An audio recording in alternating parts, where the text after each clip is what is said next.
Ladies and gentlemen, please welcome to the stage William Seifert, partner at Guidehouse. Thank you very much. Good afternoon and welcome. Guidehouse is proud to be a premier sponsor of the Intelligence and National Security Summit. As a supporter of both AFCEA and the Intelligence and National Security Alliance, we believe in their missions to advance collaborative solutions to address intelligence and national security challenges. At Guidehouse, we are driven to address our clients' critical cyber threats, which include halting malicious cyber activity at its source. Now, more than ever, it is crucial to collaborate to address cyber threats for our national and economic security. To moderate this discussion, it is my privilege to introduce David Sanger. David, a national security correspondent and a senior writer at the New York Times. In his 36-year reporting career for the Times, very impressive, David, he has been on 3 teams that have won Pulitzer Prizes, most recently in 2017 for international reporting.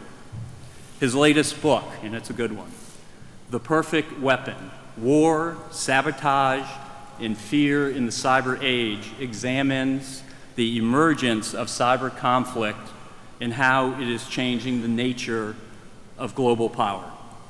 Please join me in welcoming David Sanger.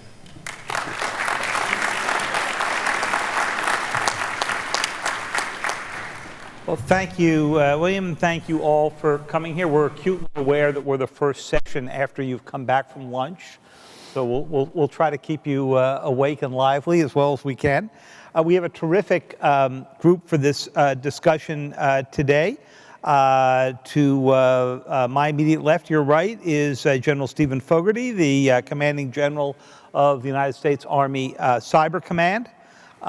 Rick Howard, old friend, Chief Security Officer at Palo Alto Networks.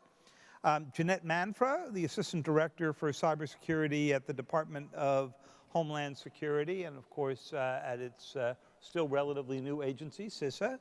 And Tonya Ugoretz, the Deputy Assistant Director for Cyber at the FBI. This should be a great discussion. Tonya, let me start with you and ask you to just describe, if you can, the FBI's role in cyberspace and the threat environment, particularly how you think it has changed over the past year. Sure. Thank you, David, and thank you to INSA for hosting us today. So as we at the FBI look at the threat environment from a macro level, it's not necessarily the best news story in the world, but it's certainly complex. So we're looking at an environment where there's no shortage of vulnerabilities and opportunities for malicious actors to exploit those vulnerabilities. And we see that landscape only growing in complexity as we consider the number of devices that are going to become connected in the billions over the next few years, many of which don't have security built in. We live in a world where we see nation-state actors conduct wholesale theft of personally identifiable information, so targeting not just our government networks, but our citizens, as well as healthcare information and intellectual property. And then we have a growing universe of actors who are growing in their capability, a proliferation of tools that are available for them to use. And at the FBI, we look at both the national security and the criminal space. So we increasingly see kind of crime and cybercrime as an economy, crime as a service. The growth of organizations and individuals who are marketing different elements that are necessary to conduct cybercrime at scale that only kind of embolden and enable more actors. And apart from this, you have the complexity that, apart from federal networks, much of what we care about in the US is in private hands, whether that's critical infrastructure or also, as we see, for example, with ransomware targeting of other potential victims, such as municipalities, et cetera. And then the wild card in all of this is adversary intentions, which is where we rely on the intelligence community to help us prioritize and make sense of this complex space. Who is it that we really need to worry about, who is most intent and most capable of causing the most harm to us? So that's the big picture for us. So as I mentioned, that's a complex picture, and we feel that often, especially in government, but throughout our society, we reflexively look for a simple answer, even to address as complex a system and problem as I just described. But how we see it at the FBI is that it's only through a woven fabric of the authorities and capabilities of all the entities I just mentioned, whether it's US government, foreign partners, the private sector, who have to come together with their authorities and capabilities in an agile way to be able to counter that environment. So that's a long-winded wind-up to where do I see the FBI in that. We see it squarely in the middle. I won't speak for other agencies, but I'll just say generally we look to partners like CISA, who are in the lead in assessing risks to our networks and helping to support through mitigation and defense. We look to our right and we see our partners in the intelligence community and DoD, who are taking the fight to our adversaries overseas in ways both seen and unseen. And then we really see the FBI squarely in the middle, enabling the activities of that whole range of partners, plus the private sector, with our unique authorities and presence. And briefly, that comes from a long history, 100+ years now, that we're building on in cyber, of having presence in our communities throughout the countries and globally, where we're engaging in our communities before something happens, so that we're ready after something happens to engage victims with the response that they need, to conduct investigations and operations focused on two things: attribution, finding out who was responsible, and accountability, whether that's through our own tools in the criminal justice system or providing those nuggets of attribution to other partners who can use their tools to hold our adversaries accountable. Tonya, we'll come back a little bit later on to the ransomware issue, which you just alluded to, but just one question coming out of your scene setting there. So, of the four big state actors we often talk about, China, Russia, Iran, and North Korea, are you seeing a significant difference in the level of activity among those four over the past year or so, where we've had obviously geopolitically a very changing environment with all four of them? I always hesitate to rank because I think it's a pretty fluid situation and different adversaries are focused on different things and have different capabilities as well. For example, I think we continue to see China quite active in terms of economic espionage, which our director has been very forthright in speaking about alongside other agencies. Russia certainly continues its malicious cyber activity, and it's no surprise that there's been a fair amount of attention to the potential for geopolitical tensions in the Middle East, particularly with Iran, to perhaps manifest themselves in the cyber arena. Are you seeing any evidence the Iranians are doing that right now? I don't want to speak to particulars here. Okay, very good. Jeanette, you've heard from Tonya where the FBI sits in this. My guess is that CISA, which is just about a year old now, right, is probably a little less well known in their role just because it is a newly created agency. So tell us a little bit about that, and also tell us how your responsibilities differ from the FBI's. Sure. And I think Tonya set things up very nicely. where we sit is there's a lot of people in the government and in the private sector increasingly that are very focused on how do we understand the threat. And for us, we believe that threat is just one component of what we need to understand. And you talked a bit about geopolitical dynamics, and oftentimes I think we have cyber conversations in a bit of a silo and not thinking about the broader geopolitical dynamics, which has been that over the last few decades, we've created technologies and ecosystems that have allowed the United States to be, the at least potential to be held at risk in the homeland. And oftentimes that manifests itself through cyber means, not completely. And so my organization, while CISA, the Cybersecurity Infrastructure Security Agency, was created last year by legislation last November, is nearly a year old. We do have a legacy actually going all the way back to the founding of the department, with many authorities that were given actually dealing with the counterterrorism issue. And in thinking about what happened with 9/11, and that there wasn't anybody, and this also picks up on Tonya's point about the coordination, is we didn't have somebody who was focused on engagement with the private sector exclusively, not in a law enforcement, not in intelligence, not from a defense perspective, but somebody who could think about risk and bring government partners together, not be the one to execute, because everybody, as Tonya mentioned, everybody has a lot of different tools, but be the one that's bringing people together, letting the intelligence community sort of understand what would be useful for the private sector to take actions, and being in a position to be able to alert and warn when we do learn things. So there's a lot of lessons learned from counterterrorism, and about 2 years ago now, we started to think about, well, how has cyber, and frankly even the terrorism, because we actually have physical security responsibilities as well, how has that dynamic and the threats to the homeland really changed? And what we realized is that we ourselves were missing the bigger picture a little bit. And by focusing on, well, what are we doing for the financial sector? What's IT doing? What's comms doing?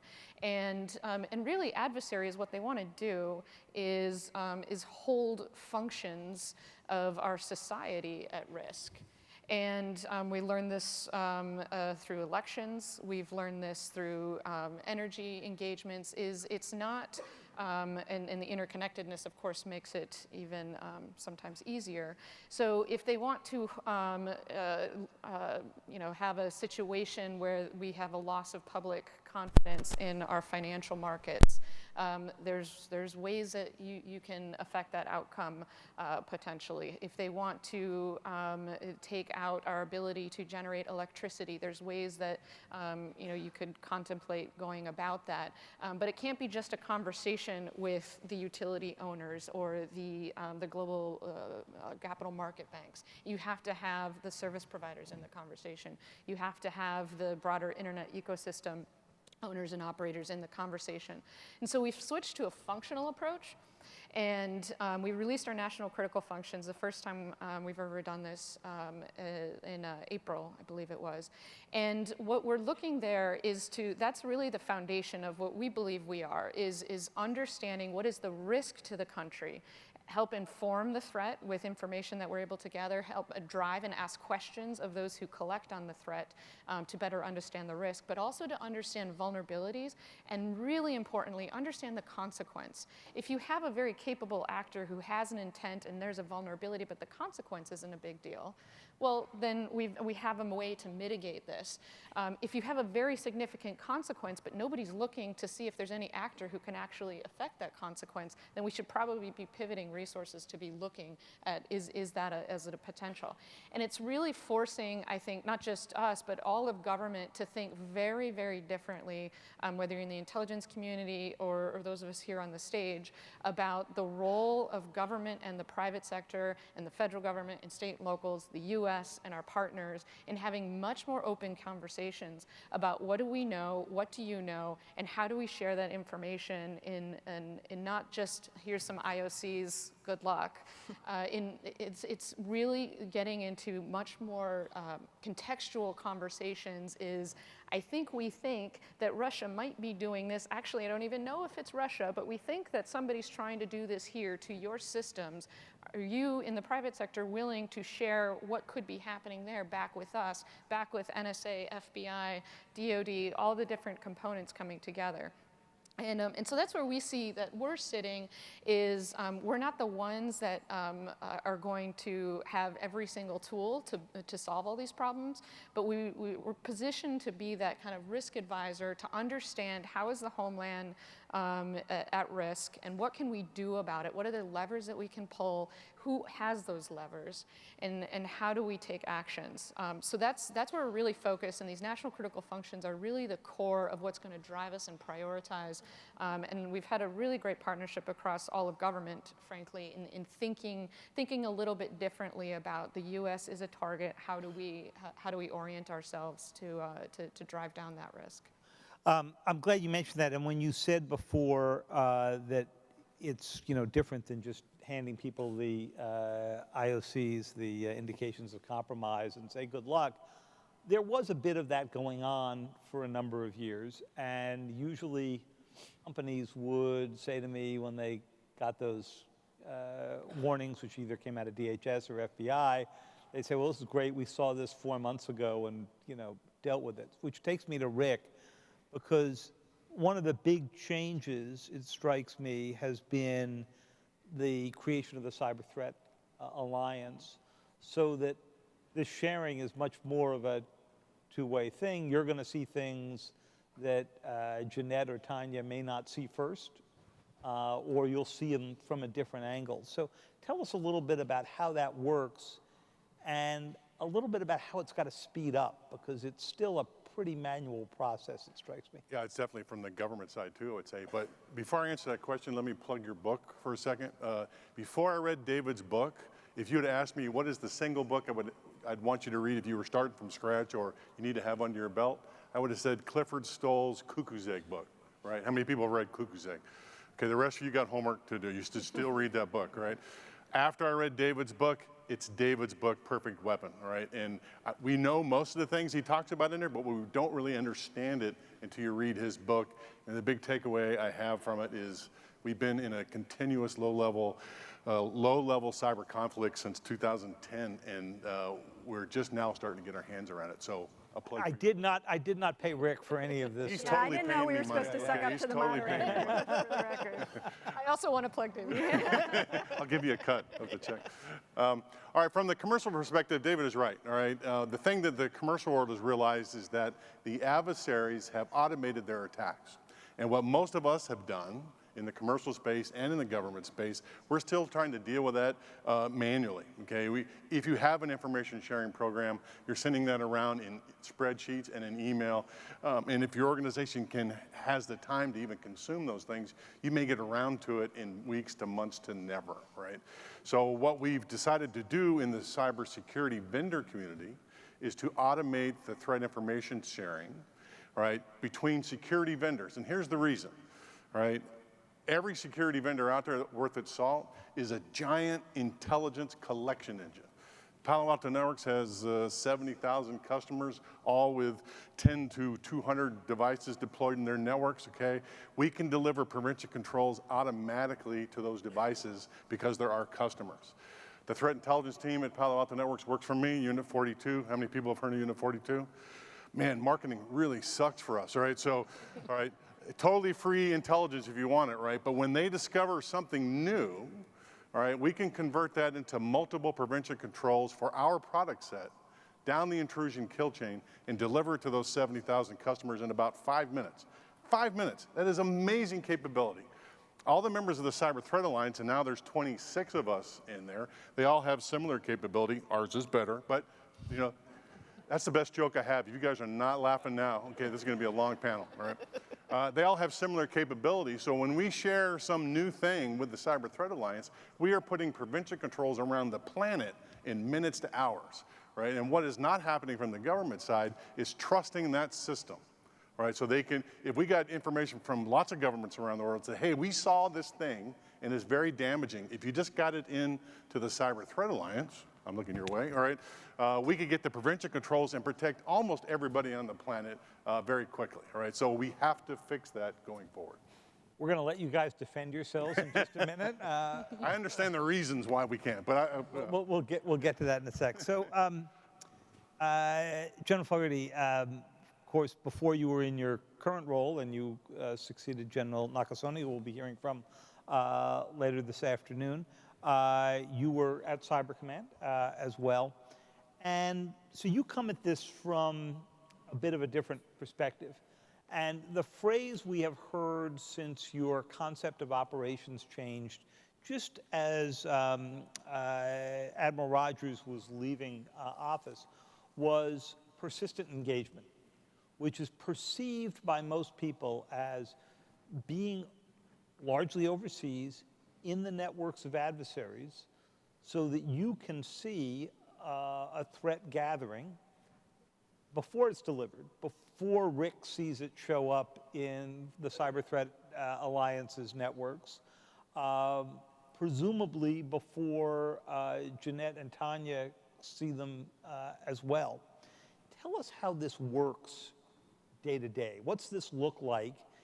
And in a world where people are concerned about sovereignty, how do we explain to the rest of the world why we can be in their networks and yet we get so upset when, as Jeanette points out, we've got foreign operators sitting in our electric power grid? So first of all, persistent engagement. I think the big idea there is that we're going to start using the entire operational depth of the cyber domain as we would frame it, or the information environment. And so we're not going to see red space where threat actors are planning, they're preparing, they're testing, they're rehearsing, they're trying to defend themselves. We're not going to see gray space so that I'm allowing them to maneuver out of their sanctuary, get into an attack position, and just start to pummel us. Mm-hmm. If you think about where we were just a couple of years ago, that's what it was. It was shields up. We were principally focused in blue space.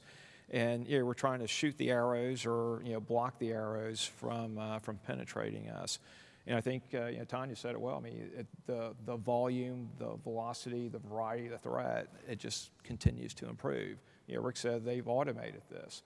So if you're going to be in a defensive crouch, you're just going to bleed out. You're going to get nicked by 1,000 arrows or 1,000,000 arrows. So the big idea is that we will operate in all those environments. Now, we don't do it by ourselves, so that's part of engagement. So two tasks: engage and act. And we engage with foreign partners, we engage with commercial partners, we engage with our interagency partners. And so it's really building that network. Now, this is an intel audience, I think, largely, and what I would say is operations in the cyber domain, the information environment, are like operations in any other operational domain. They're driven by intelligence. So from Cybercom's perspective, NSA is its most important partner, it's its greatest enabler, but we have a lot of other enablers. And the beauty is all of us on the stage have different authorities, different responsibilities, and it's really bringing all that together. So that was the big idea, is that we're operating, we're not ceding space to the adversary. I'm not necessarily crawling through a partner's network. The partner's actually sharing.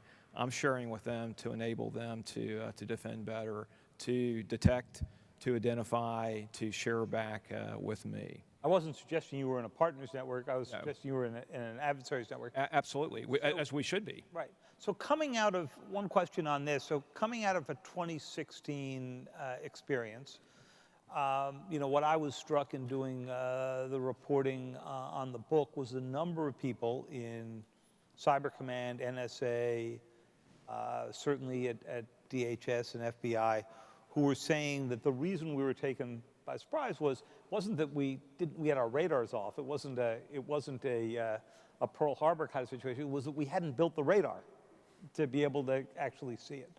So as you now have been through the experience of the midterm elections, where I think both John Bolton at the White House and Director Nakasone have talked a little bit about this.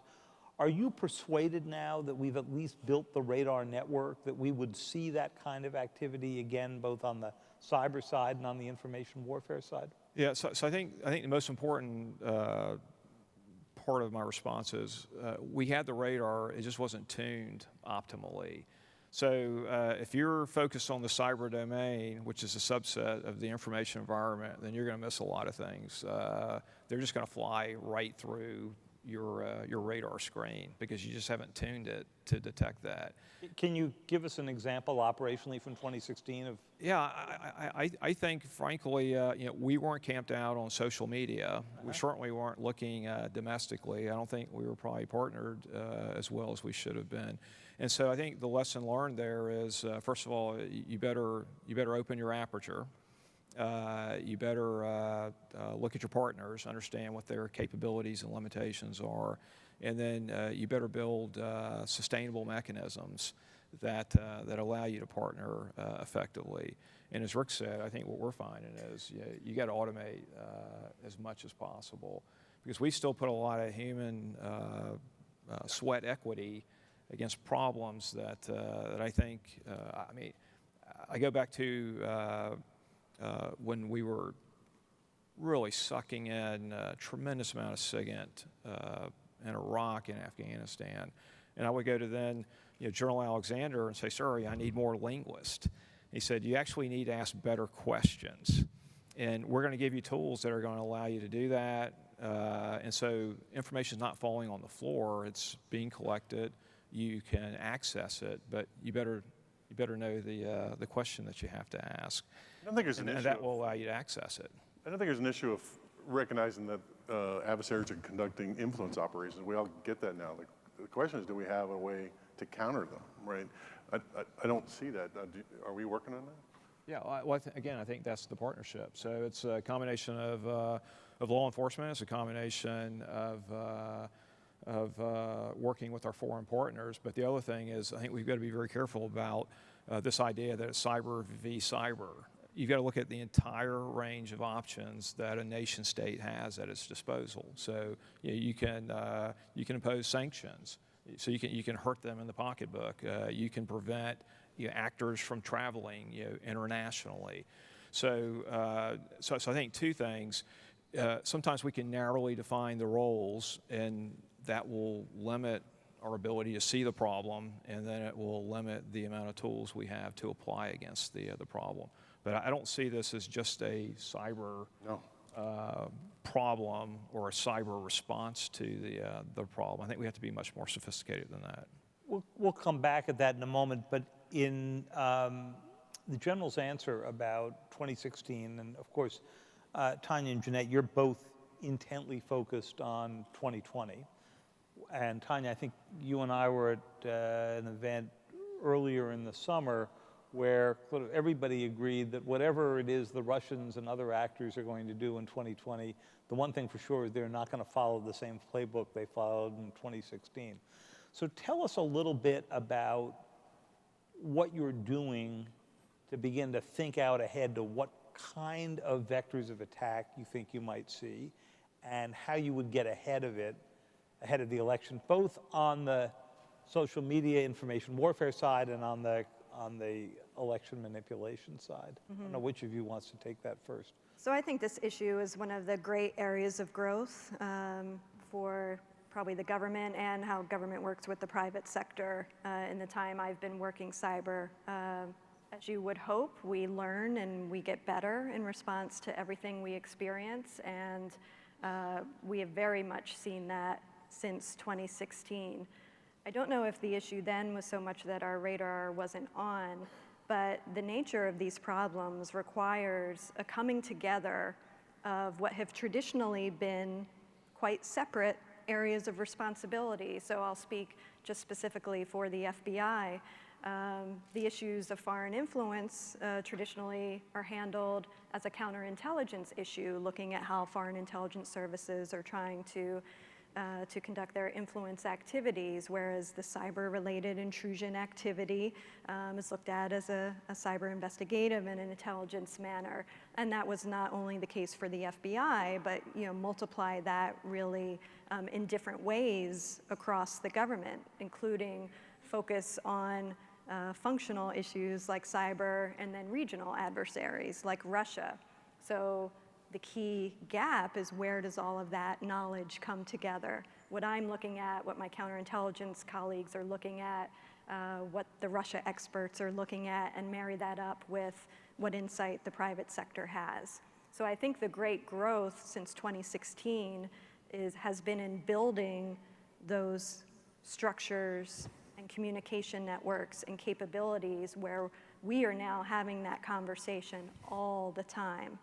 And lest you think we're just responding to the last thing that happened, I won't go into detail, but it is more expansive than just looking at the nature of activity of what happened in 2016. So there's also a level of imagination injected there too, an analysis of how we think things might be different in 2020. Jeanette, let me give you a specific example of that. We've all, over the summer, because it's been the summer of ransomware for a number of cities and towns and school districts and all that. A lot of your colleagues have been looking at the question of, what if you had a ransomware issue around election machines in the future? Or, forgetting election machines, just the registration systems, which of course are outward-facing and online, and therefore a little bit easier for somebody to go and get into. And that's just one of a half dozen scenarios I've heard play out. Tell us a little bit about how you're all thinking about getting ahead of these. So sort of similar to what Tonya said, I think, not just for our agencies, but really for a lot of government, elections was very much a forcing function, not just to think about how do we protect our electoral process, but how are we thinking about this overall activity where you have adversaries who are thinking across multiple different ways to achieve an impact. And one of the first things that we did on elections was to work with election officials to actually understand what the election system, soup to nuts, looks like, and to make sure that everybody actually understands that. We published something called a risk characterization, and it's a very simple sort of infographic that says, okay, this is what happens before election day. This is what the types of systems are that that different organizations will use, and walk people through that. And the reason that's important, and we're taking this model and applying it to all of these different critical functions, is what does that end-to-end process look like? Not the technical system yet, you need to get to the technical system, but what does that end-to-end process actually look like? What does that business look like to deliver this final outcome of a voting result in the case of elections? And then actually assess the risk. And what that started is really an iterative process, and say, okay, well, voter registration databases was something we were concerned about in 2016 because we had some evidence that was happening. Well, why was it happening? And so there's a lot of questions now that start to come, and you can have people in the intelligence community start to look for those answers, and then based off of the answers, and say, okay, well, now informs, well, maybe we didn't quite understand what their overall intent, and you go through this iterative process. It's no different than every other sort of intelligence problem that we try to work on. It's just this one happens to be on CNN every single day. And so we think that where we learned our biggest lesson is really getting everybody on the same page and understanding and being very public about it too, is everybody should understand how your country's electoral process looks like. And then we wanted to also be very public and say, here's how an actor could maybe cause some problems. And sometimes it's not even an actual problem, which for cyber people, it started to get us uncomfortable because there's no actual cybery thing happening. It's a perception that a cybery thing has happened or something like that. But we felt that we had to take in that full realm of possibilities and then and really focus on, okay, well, voting machines, it turns out it actually would be really, really impossible probably to have any sort of wide-scale impact that was undetected. But you know what? You could cause chaos by injecting something here or somewhere in this process. And knowing that that was probably their intent, that allowed us to focus. And if you take that model, we're still taking that model for elections, and we'll continue to refine that. You can start to understand, well, here's the company that provides this system, and those companies have since actually allowed us to take apart their systems, so we actually understand them more technical. You're talking about the companies that make the registration systems and the voting The full election management system, as well as some of the machines themselves. And so what that allows, then we can say, okay, well, now we can start putting together some technical indicators and warnings. I could go to NSA and FBI and others and say, I need you to look and see if anybody is maybe looking at this company or this machine, because we know that they're being used in a lot of different places. And now they know this is a high priority alert. And now I also know these are the people I need to get that information to with the right context so that they can do something. So that's a sort of cycle instead of just a generic list of, hey, there's an advanced APT out there who's messing with Windows. That's a very different place, because I remember going to DHS at the end in the last year of the Obama administration, the summer of 2016, when all this was going on.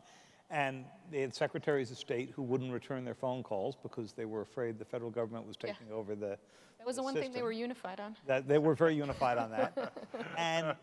and if you ask people at DHS about ESS, one of the biggest makers of election machines, they had never actually engaged very much with the ESS. General Fogarty, let me take you to the next step on this. You can't say very much about what the U.S. government did or didn't do during the midterms last year, but if I believe what we write in the New York Times and elsewhere. That rag? That rag, yeah. the failing New York Times. That makes up for the book plug. That's right. Yeah, it's got to go back and forth. It's all evening out. We understand that there were text messages on the cell phones of individual actors in Russia. We understand that the Internet Research Agency, which of course was indicted by the US and so forth, found their system shut down for a while. While you can't discuss the specifics, can you tell us if we're seeing this kind of outward engagement, is there any evidence you can cite that this kind of action, which is intended as deterrence, is actually working? Recognizing the fact that even in the Cold War, measuring the effectiveness of deterrence is difficult. Well, I'd argue in the Cold War, deterrence, I mean, it was an overwhelming success. You know, we didn't annihilate each other with nuclear weapons. I think this is a different environment. Do I think the Russians and other actors are going to compete in this space in 20? Absolutely. And the big idea of again, persistent engagement is not give them sanctuary, make them compete throughout the entire domain, throughout the entire environment. I don't know of a single thing we could do that would prevent them from competing in that, but I want to impose as much cost on them as possible. Yeah. And again, it goes back to if we restrict this to a cyber v. cyber operation or activity, then that becomes pretty challenging. But if I use everything that's available to me as a government, a whole government approach to this, then I think you have a lot of options. And so again, it's much larger than Cyber Command. What I would say is that for the midterms, we did exactly what we said we were going to do, which was persistent engagement. We enabled our partners. We acted, and we acted and enabled throughout the entire operational depth, so in red space, in gray space, and in blue space, and we imposed cost. Now, most of our adversaries, we know they're pretty adaptive. They learn, and I think your point about are they going to pull the same play from the 2016 election. Where it was effective for them, maybe they will, but I think it's going to be, they will have taken lessons learned like we have, and they're going to work very hard to evade our defenses. They're going to try to limit the costs that we're going to attempt to impose upon them. So I think it's going to be pretty sporty, actually. You know, when you talk to Russians about this whole space, they don't differentiate between cyber and information warfare.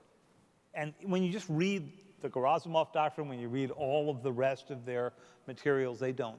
And yet we do. And it's a very different approach. Now, you've been pushing pretty hard to get the United States into the information warfare side, which is a difficult thing for a democracy to do. So tell us a little bit about what the concept of that is. So if you look at our mission for Army Cyber, I have responsibilities for full spectrum cyberspace operations. So that's operate, defend, and attack when directed. I have responsibility for information operations. I have responsibility for electronic warfare. And when I look at that, if I look at them as stovepipes, then I can certainly create effects. I can impose cost. I can engage persistently in all three of those areas. We think the big idea, though, is to integrate those capabilities and really erase those seams. And when I look at cyber IO EW enabled by great intel from the intel community, then that allows me to start what I would call information warfare. And so we are pushing very hard. We're spending a lot of time right now, developing the concepts for that. But what I find as I support my commanders around the globe, Army commanders, is it's very rare someone comes to me and says, look, I need this cyber capability. They describe the problem they're trying to solve. And maybe they're trying to get information to an audience. And I have a way to deliver that.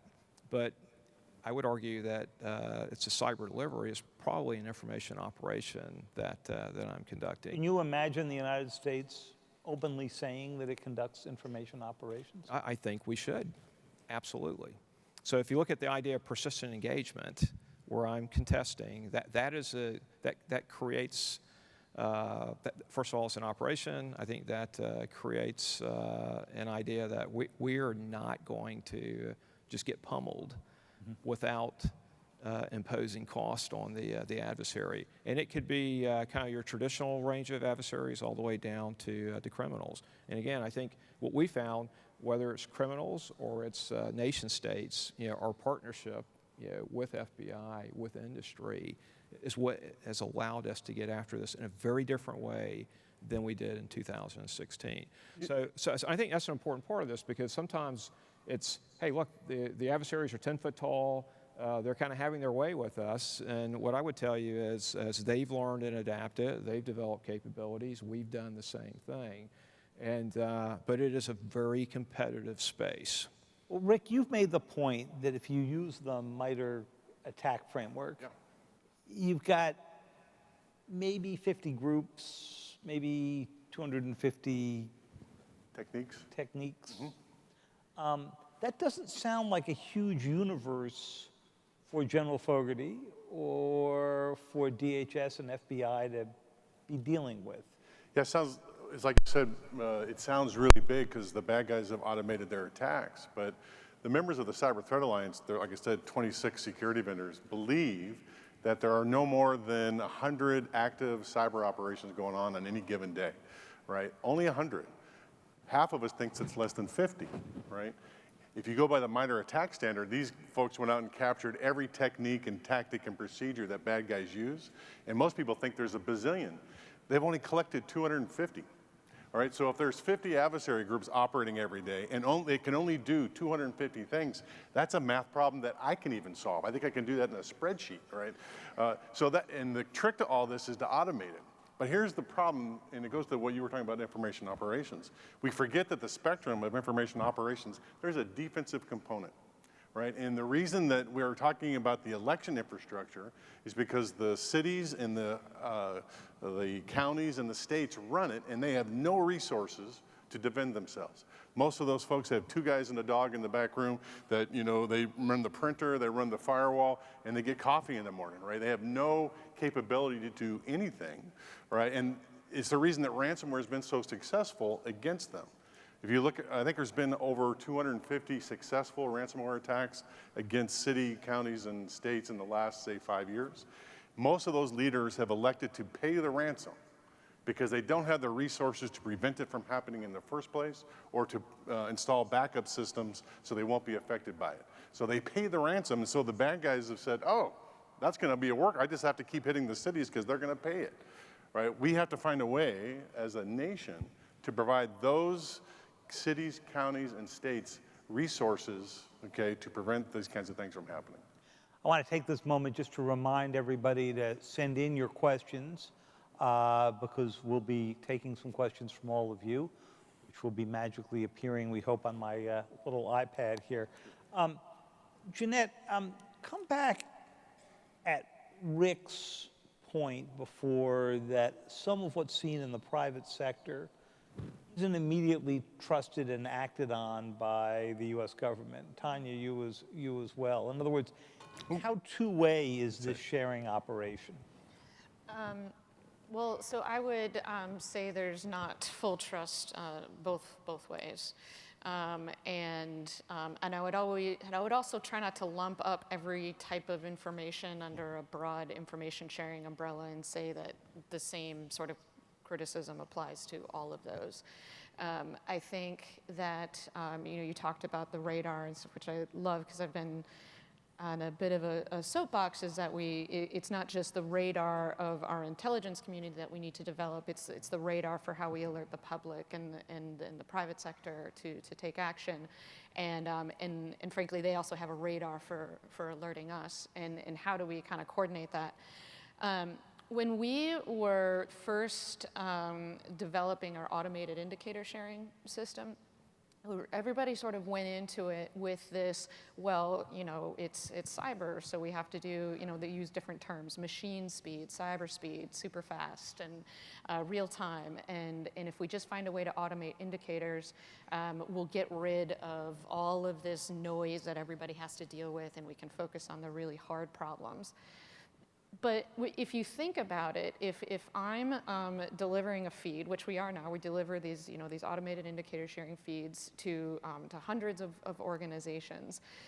The amount of trust that organization has to have in my feed to automate not just the ingest, but the actual action, the blocking action off of my feed, that's a lot of trust. And so when we're talking about automation, I think there's a lot of improvement that has been made when we're talking about some of these contextual conversations. Will you open up your systems to DHS and FBI so we can come in and understand, and we can better understand what's going on? We open up in having conversations with the intelligence community and the private sector. Those have actually significantly advanced, and I feel like we have mutually learned a lot as a result. The automation one is really going to be, it's going to take a lot more work to build the trust in the system. We're going to make some changes in ours because we've gotten some good feedback on here's some specific tactical things that would be useful so we could know how confident are you about this, what's OS are you concerned about, those sorts of things. So we can make some changes in it, but really, when we start talking about automation, you really have to get into the weeds with your partner, and you have to really have honest conversations about what would it take, because I don't just need you to automate the ingest, I need you to automate the actual actions, and I need it to start to spread to as many people as possible so that we're all blocking whatever it is one person put in there. So it's actually much more complicated than I think anyone envisioned. I think there's the Cyber Threat Alliance we've worked really, really closely with, and we're trying to push the bounds on the things that the government shares. I think it's the government still, once we, there's still a lot of lawyers that get involved in conversations, and so there's still a lot of things that the government has to push beyond in order to be fully open in this kind of public-private partnership that we're trying to get to. We have this argument all the time, right? So we want to limit the set of things we share so it gets easier to do. Yeah. right? So we're talking about 50 adversary groups, 250 techniques. We don't care who you think it is. We don't care who the victim was. None of that matters, okay? What matters is that subset of intelligence so that the security vendors who we all have on our networks can actually deploy prevention controls automatically, right? If we could get that done, we could be 80%. We're actually also, the attack framework, for those of you who aren't familiar with it, it is really good. We're actually using it internally, and and we're starting to align much of our products and capabilities against it, because it really allows you to start to narrow down, if this thing is happening and it's very prevalent, could I deploy a technical solution? Should I deploy a policy? What are the things that I can do against that? And if the more people that start orienting around this framework in the cybersecurity community, at least, I think it provides us with a common lexicon too for how we're passing that, and that will also help the automation. Yeah, so the takeaway, yeah, please use the minor attack framework. But I will tell you that for cities, states, and counties, they have no resources to automate the ingest and put it into their controls. We have to provide a better system. Right? This gets right to a question I was going to ask Tonya. So what struck me this summer as we were dealing across Texas and elsewhere in the country with all of the cities and states that have had these ransomware attacks, which so far do not look to us to be state attacks, but rather individuals, maybe foreigners who are in this for the money, is when you went to the states, when you went to the municipalities or the school districts or whoever it was, and you say, let me talk to your chief cybersecurity officer so that we could, discuss how you might have the automated response here, they would say, we don't even have an IT person, or we've got a part-time IT person, or in the Texas case, it actually looked like it was spread through a law enforcement network that seemed to be a trusted network. So while we're up here discussing automating it, you've got, as Rick points out, a set of targets out here who don't even have the basic infrastructure. Who are the targets, by the way? Not just another set of targets, they're the targets for the election, right? What was your question? Well, the question is, how do we match up this wonderful vision that we have of automation with what you're seeing out there when somebody calls the FBI and says, can you come in and help us? As one of our in the crowd here said, what can cities and counties do to prevent being frozen out of their networks by hackers seeking ransom? Right, so what might actually surprise you is that if you look at the statistics from the FBI's Internet Crime Complaint Center, IC3, the sheer number of ransomware attacks has actually gone down year over year in the past few years. That's an incomplete statistics because we're relying on what victims actually report in to us. But the trend line we're seeing is that they're becoming more sophisticated, more targeted, and less opportunistic, which is to say, whereas a profit-motivated criminal may have just targeted any opportunity, anyone with weak network security, now they are being much more targeted and looking at, from what we can tell, the victims who are most likely to pay, who have the highest incentive to pay, who can't afford downtime because their files and networks have been encrypted, and that is municipalities, hospitals, targets like that, which of course raises the impact of those threats. So the way that we're approaching it, we have a history of looking at not just individual criminals, but criminal enterprises. How do you target those key nodes that are enabling criminal activity at scale, rather than focus on the low-hanging fruit that might get you an immediate satisfying impact, but doesn't actually have the larger impact you want on the overall threat. So that's how we're approaching the most significant prevalent ransomware strains. And this is where we've had to adapt our traditional model where we have 56 physical FBI field offices scattered throughout the country that traditionally focus on a range of crimes in their geographical area. With cyber threats and something like ransomware, that doesn't scale. You can't have 200 investigations open across the country on one strain of ransomware that's infecting that many victims.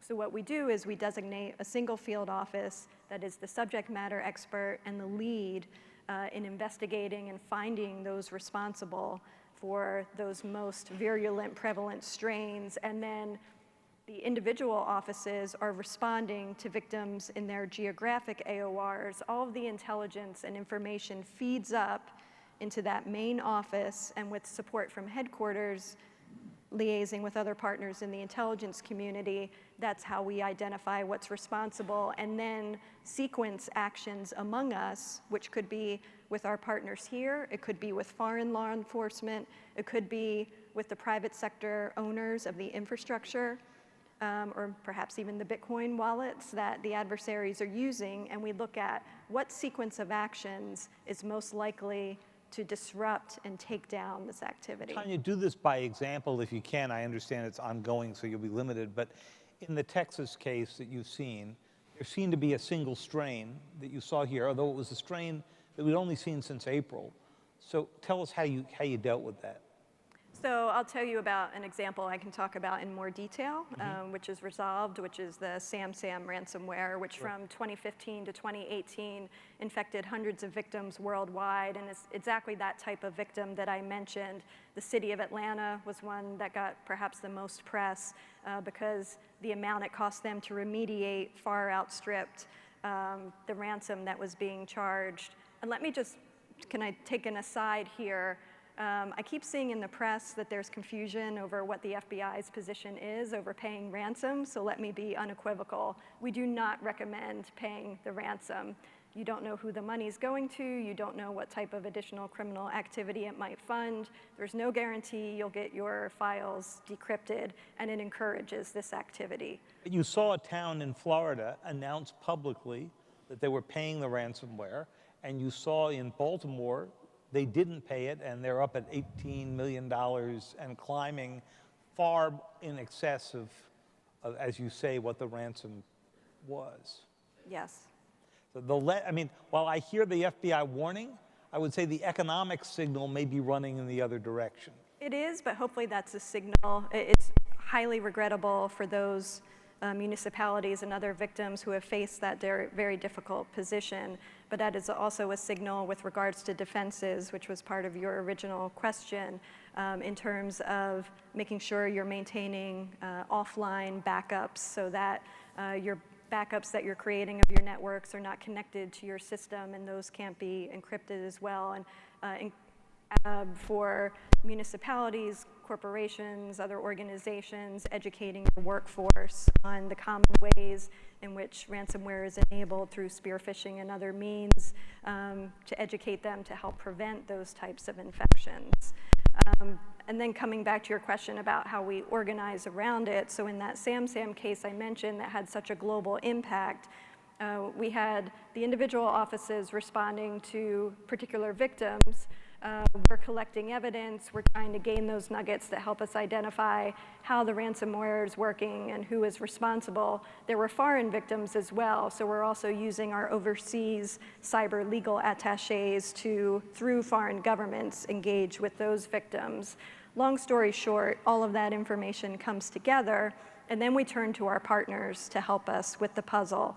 In this case, we worked with private sector virtual currency experts who were able to help us trace the Bitcoin wallets that were being used by the adversaries, and we identified 2 individuals who looked to be responsible. They happened to be located in Iran, and this was right around the time when the US government was deciding whether to stay in the JCPOA. So you can imagine there was a high level of interest in knowing whether these 2 Iranian individuals who had impacted US cities, a port, and other targets were acting as individual criminals or on behalf of the Iranian government. So this is where we turn to our IC partners and say, this is who the evidence is pointing to, what do we collectively know about these individuals? And there was a back and forth as we collected different pieces of information, but based on the analysis of that collective of agencies, we were able to determine a few key things. Much of the activity was being conducted in the off hours, so likely not part as somebody's day job. The individuals who were involved did have potentially some ties that were concerning, and as well, but they also had some extravagant travel. and expenses that seemed like they had just come into a lot of money personally. And one had recently been fired from a government-affiliated job. So that, along with some other information, led us to the conclusion that they were acting as individuals, which was quite significant. They were indicted. Treasury also, through OFAC, issued sanctions against the individuals, as well as some of the enabling entities that were enabling the virtual currency and use of Bitcoin wallets. And then in the end, once that indictment was publicly announced, all of the malicious activity ceased. So that's just a snapshot of not only how we deal with ransomware, but it's really about how that woven fabric I mentioned at the outset, each of the different pieces of private sector and government bringing their capabilities and authorities and expertise can blend together to disrupt a threat. Thank you. General Fogarty, we have two questions from our audience here that are related and directed to you. The first one is, will cyber warfare eventually lead to the demise of kinetic war? Because why would you place one's forces at risk to destroy an adversary when you could use cyber tools to paralyze it? And then a related question that came in asks whether or not, while cyber conflict is so often portrayed as a short-of-war operation, if the U.S. was to engage in a shooting war with a near-peer adversary, what kind of cyber attacks could we anticipate as a complement to battlefield operations? And how would the FBI and CISA be prepared to protect critical infrastructure coming out of that? But let's start with you before we move that on. So I think cyber gives options. It's additional options to a commander. And as we've looked at some of the offensive cyberspace operations we've conducted, in some cases you could have conducted a kinetic strike. In some cases, cyberspace operation was conducted in conjunction with a kinetic strike.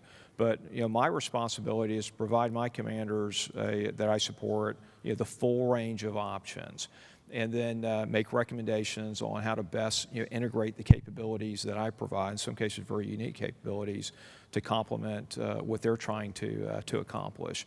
So I think this idea, it's a binary capability. You have cyber and you can bring your adversary to your knees. I often remind people in the early days after the invention of the airplane, people thought air war was going to be separated from every other kind, and we learned otherwise. But we find against some targets that cyber gives very good capabilities, creates very important effects for a commander. And in competition short of war, short of conflict, then I think cyber, as part of, again, that whole range of capabilities that a nation state can use. So, diplomatic, informational, et cetera, right on down the line, that I want to be able to provide leadership options, and sometimes they may choose a cyber option, sometimes they may not for a variety of reasons. Jeanette, DHS has primary responsibility for cyber protection until we hit some magic point where an attack is so big that you get to call General Fogarty and say, it's your problem now. Now, we don't know exactly where it is that unfortunately, we have not had a moment to go see that. But the question seemed to suggest, where does CISA step in protection of infrastructure when you're actually moving from the day-to-day low-level conflict to something much more heightened? I would say this is not yet clearly defined, and I think there's a preparedness, a bucket, a prevention, and then sort of a response. And all of those need a lot more work, both in doctrinally, how does that actually work within the government? We have issued some, doctrine, all of us together, putting that out. But on the preparedness side, it kind of is understanding, from an adversary perspective, what do we know if we're in an escalation of tensions with them? How would they seek to target what functions, what entities, and how? And so, how are we, with that knowledge, focused on and building more resilience and hardening those systems? And then that gets into more of getting what I would call more in the prevention is how are we tuning our collective alerting and warning capabilities so that we know that when things happen differently on the geopolitical side and tensions start to escalate, we know how to shift our, again, and I'm pointing to Rick as our private sector representative, but sort of collectively everybody who's involved in having some visibility or ownership over these critical functions would sort of escalate in their level of alertness, and how are we getting that information so that if whether it's cybercom or other intelligence entities or partners are able to say, okay, you and whatever country are starting to get towards a war. Here's the sorts of alerts and warnings we need to start putting out. We've actually seen them try to do something. Let's go act. We're still doing that. The CISA is still the lead. And then if something does happen, now you're talking about everything up to an actual declared war, and something does happen, and an adversary has done something within the United States. We are still the lead for leading the response within the United States. We have a national response plan, but we have now done several exercises, and there are a lot of gaps in thinking about emergency management doctrine from a cyber perspective, and I'm just being very blunt. And so this is something that we really have to work on. Now, when we're in a state of war and our soldiers are out fighting overseas, we're still in the homeland working with Northcom to protect the United States. So there's really no sort of, it's not my problem, it's now your problem. It's at that point, it's everybody's problem. Still everybody's problem. And Rick, we're going to give you the last word here because somebody has asked, what are the cyber functions that are most ripe for automation, but which today are not? And it strikes me that this situation we're discussing would be one of the most ripe. Yeah, it's very practical, and from my view, it's just coming up with the standard of how you put the information together. The Cyber Threat Alliance has come up with something called the Adversary Playbook, which is basically the MITRE attack techniques and procedures, plus indicators of compromise, plus a little bit of context, wrapped in a STIX package. So STIX helps you automate stuff. So we share that with each other, and if we could get the entire world on that standard, it becomes really easy or easier to automate these kinds of things. Well, we are not out of questions, but we are out of time. So I want to thank all four of you for what's been a really rich conversation, and really appreciate it, and thank all of you for your great questions. Awesome. Great. If I could ask you to panel just to stay in place, one quick admin note here. First of all, thanks to David and all the panelists. We're going to take a 30-minute break. So I'd ask, though, take a break, but go keep the exhibitors on their toes by questions. Before our final panel, we're going to have 3 breakout panels. They'll begin at 2:10 p.m. The first is on combating disinformation, the second on technology futures, and the third will be on continuous evaluation, balancing security and privacy. So we'll reconvene in this room at 3:30, where we'll have another great panel discussion with our top intelligence leaders. So go forth and do well. Thanks again, panel.